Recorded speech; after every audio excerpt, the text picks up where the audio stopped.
Hi అండి. ఇది వచ్చేసి ఈవినింగ్ టైంలో వ్లాగ్. మధ్యాహ్నం అయితే శనగలు అయితే నానబెట్టేసి అయితే ఉంచేసాను. ఈవినింగ్ టైంలో ఏదో ఒకటి స్నాక్స్కి ఉండాలి కదా అనేసి అయితే నానబెట్టయితే ఉంచేసాను. సో ప్రెగ్నెన్సీ టైం అనే కాదు, నార్మల్ టైంలో కూడా ఈ శనగలు, నెక్స్ట్ వచ్చేసి బొబ్బర్లు, పెసలు ఇవైతే నానబెట్టి ఈవినింగ్ టైంలో అయితే పోపు అయితే వేసుకొని తింటాను. నాకు ఇష్టం కూడా, అలాగే హెల్దీ ఫుడ్ కూడా కదా, ఇక అందుకనేసి అయితే ఇవి రెగ్యులర్గా తినే ప్రాసెసే. మళ్ళీ అందులో ఏంటంటే ప్రెగ్నెన్సీ టైంలో గ్యాస్ ట్రబుల్ అవుతుంది. పప్పు అలా ఏం తిన్నా కూడా అయినా ఏం కాదు అని అయితే నానబెట్టేసి అయితే ఉంచేసాను. ఇప్పుడైతే కుక్కర్లో యాడ్ చేశాను అనమాట. కొంచెం వాటర్, సాల్ట్ యాడ్ చేసి అయితే ఉడకబెట్టేస్తున్నాను. వెదర్ అయితే చాలా కూల్గా అయితే ఉంది. వర్షం చూడండి ఎలా పడుతుందో, లైట్గా జల్లే పడుతుంది. సో ఇక ఈ టైంలో ఏదో ఒకటి వేడిగా తినాలనిపిస్తుంది కదా. సో టైం వచ్చేసి 5 o'clock అయితే అవుతుందండి.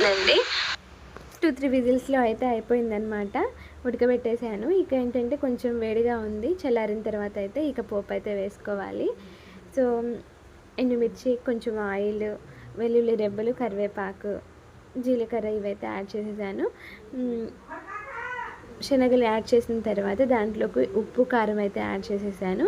సో కొంచెం స్పైసీగా ఉంటే బాగుంటుంది అనేసి కొంచెం కారం ఎక్కువ యాడ్ చేసేసాను. ఇక నెక్స్ట్ వచ్చేసి ఒక 2-3 మినిట్స్ అలా అయితే ఉంచేసిన తర్వాత స్టవ్ అయితే ఆఫ్ చేసేసాను. మా మున్నాగాడు ఏంటంటే ఇవి తినడు, శనగలు ఇలాంటివి అయితే తినడు.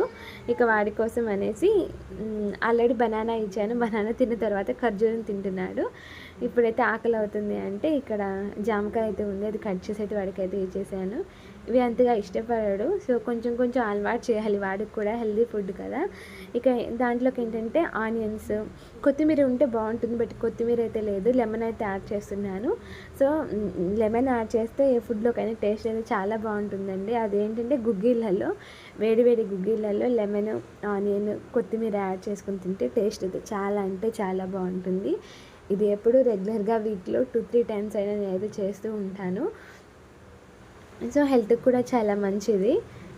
ఇంకా ఈవినింగ్ టైంలో ఇలా వేడివేడిగా చేసుకున్నప్పుడు కంపల్సరీ ఛాయ్ అయితే ఉంటూనే ఉంటుంది.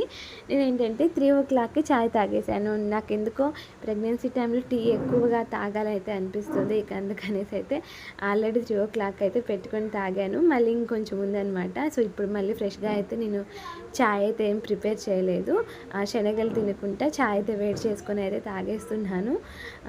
నార్మల్గా అయితే నేను ఒక్కసారే తాగుతాను, బట్ ఈ ప్రెగ్నెన్సీ టైంలో ఎందుకో టీ ఎక్కువ తాగుతున్నా అనిపిస్తుంది. 2-3 times అలా అయితే తాగుతున్నాను. సో ఎక్కువైపోతుంది. ఒకసారి నాకు మంచిగా ఏంటంటే బయట కూర్చున్నప్పుడల్లా అదేదో వాటర్ తాగేసినట్టు కూడా తాగేస్తున్నాను అనిపిస్తుంది. సో ఈరోజు వీడియో వచ్చేసి ఇది. మీకు నచ్చితే లైక్ చేయండి.